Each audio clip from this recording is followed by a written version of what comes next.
Hello mga kadato! So for today's vlog, andito kami ngayon sa Gango at mag-harvest na kami ng aming lansunis na tinanim.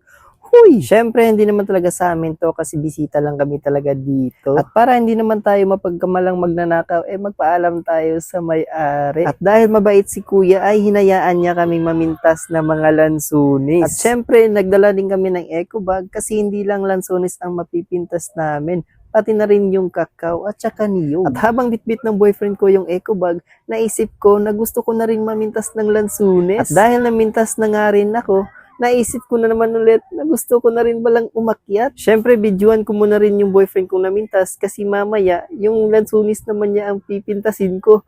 Huy! Sa sobrang galing mamintas ng boyfriend ko, akala niya siya na yung may-ari nito.